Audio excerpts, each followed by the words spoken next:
Olá, como vai?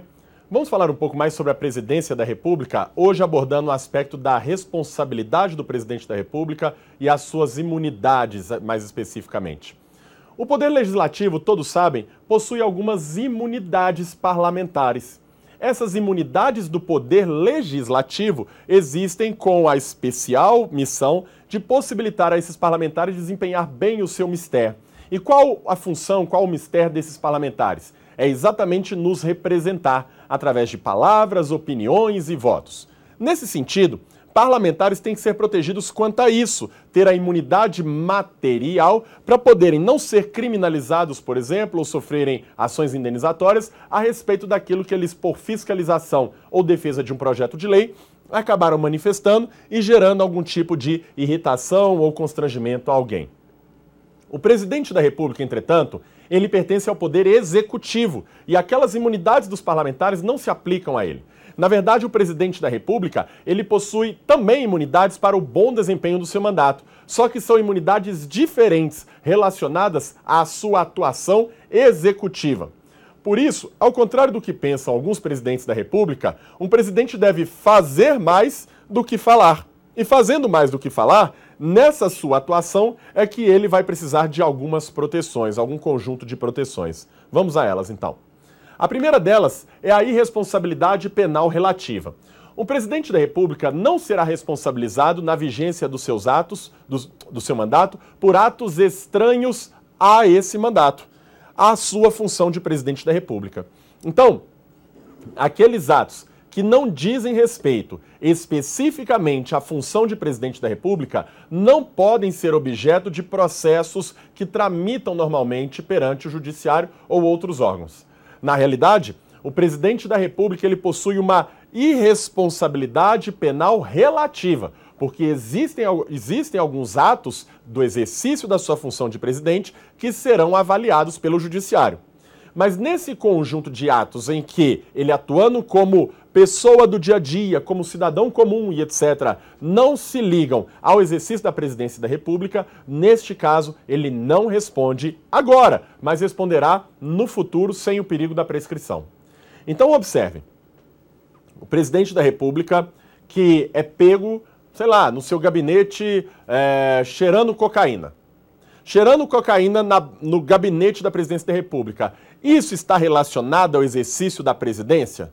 Não. Nem aqui, nem na Bolívia, na Colômbia, em lugar nenhum, isso está relacionado ao exercício da função de presidente da República. E por isso mesmo, ele não é responsabilizado agora, durante a vigência do seu mandato, por esse ato que é estranho à função de presidente.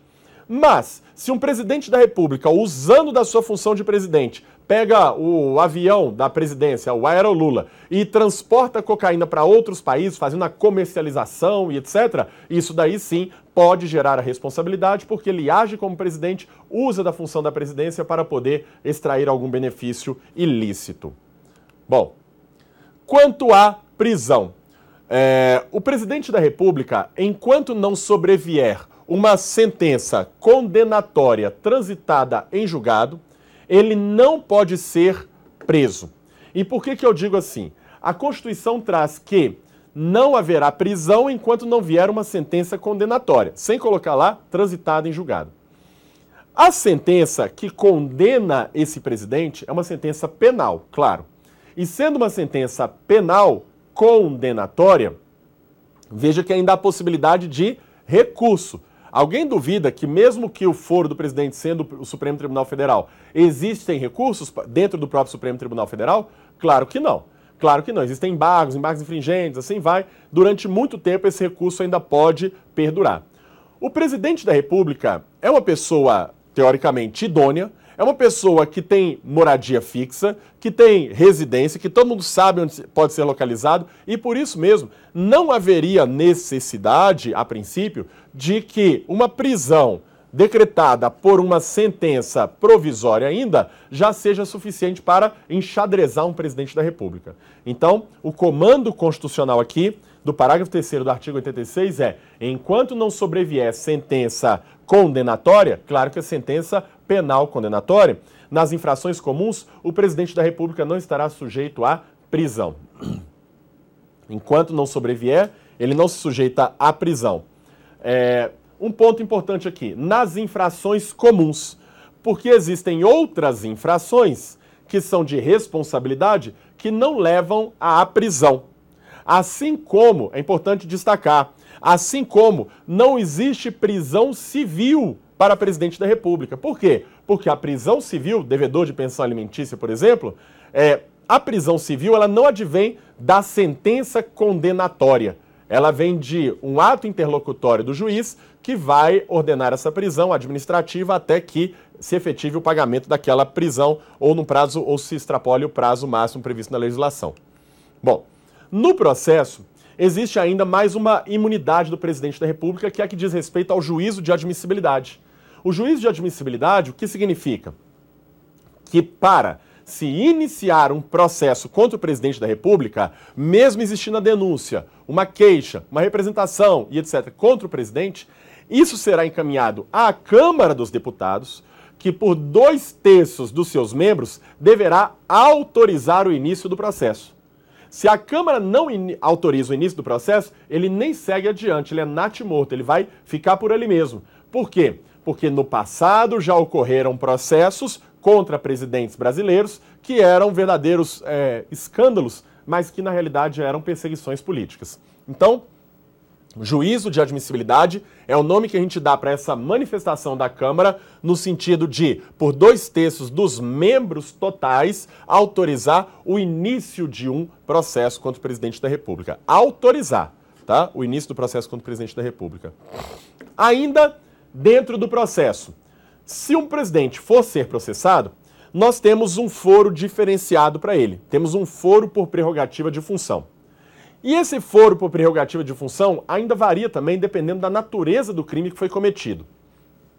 Se foi um crime comum, que nós vamos ver depois o que se trata, crime comum, corrupção, estelionato e etc., o processo será na Corte Superior do Brasil, que é o Supremo Tribunal Federal, conforme o artigo 102, 1b da Constituição. E no Senado Federal serão processados os crimes de responsabilidade, nas hipóteses em que isso é cabível, conforme o artigo 52, inciso 1 da Constituição. E conforme o 52, parágrafo único, verificaremos essa sessão do Supremo Tribunal do Senado Federal, essa sessão ou as sessões que correspondem ao processo por crime de responsabilidade do presidente da República, processo de impeachment, essas sessões elas são presididas pelo ministro-presidente do Supremo Tribunal Federal. Observe que os crimes comuns levam a uma sanção própria, que é a prisão, pagamento de multa e etc. Os crimes de responsabilidade levam a outro tipo de sanção, que é o impeachment.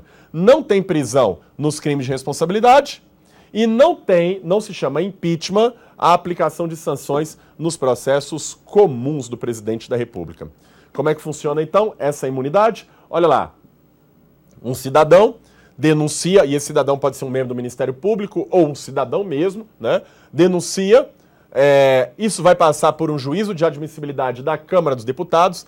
Nesse juízo de admissibilidade da Câmara dos Deputados, pode ser que o presidente da Câmara já arquive isso, por força do regimento interno, mas por uma pressão política ele coloca em votação. Quando ele coloca em votação, 2/3 da casa pode autorizar o início do processo, que é a admissão, ou seja, o juízo de admissibilidade foi positivo, ou pode rejeitar o início do processo. Juízo de admissibilidade negativo, não houve admissão. E aí, o caminho é o seguinte: se houve admissão, olha onde que está o processo, pessoal. O processo só está começando agora. A denúncia foi lá atrás, o processo está vindo agora. Se houve admissão, inicia-se o processo, sendo que, por crimes de responsabilidade, como disse, vem para o Senado Federal presidido pelo ministro-presidente do Senado, do Supremo Tribunal Federal, e, se for um crime comum, vai direto para o Supremo Tribunal Federal. É interessante notar o seguinte: a Câmara se manifesta admitindo o início do processo. Ok. Isso significa que é obrigado ocorrer o processo? Significa dizer que o processo necessariamente vai seguir adiante? Vai começar e seguir adiante? Vem comigo, olha aqui. Quando o processo é encaminhado para o Senado Federal, veja que a comunicação é entre poder legislativo e poder legislativo. Sendo dentro do mesmo poder, não há nenhum perigo de invasão de competências. Então, neste caso, o que se entende? Que quando a Câmara admite, o Senado está obrigado a instaurar o processo, ou seja, dar início ao processo. Entretanto, quando a Câmara admite num crime comum este processamento e o processo caminha aqui para o Supremo Tribunal Federal, veja que eu estou falando outra linguagem, estou falando de um ato do Legislativo que vincularia um ato do Judiciário. Isso sim seria forçar o Supremo Tribunal Federal a trabalhar. Isso sim significaria uma invasão de competências entre o Legislativo e o Judiciário. Logo, pessoal, quando a Câmara admite e é um crime de responsabilidade, o Senado está obrigado a instaurar. Mas quando a Câmara admite e isso é um crime comum encaminhado para o Supremo Tribunal Federal, eles ainda farão um julgamento interno para ver se recebem ou não recebem a denúncia, como acontece em qualquer processo, na maioria dos processos penais, para ver se recebe ou não recebe essa denúncia, e recebendo a denúncia é que se inicia o processo penal. Recebendo, ou melhor, instaurando ali a denúncia, instaurando o processo no Senado Federal, é que se inicia o processo do crime de responsabilidade. Bom, pessoal, é assim que a gente termina por aqui, falando sobre algumas dessas imunidades do presidente da República. Nas próximas aulas falaremos especificamente sobre o processo e sobre a sua responsabilidade. Até mais.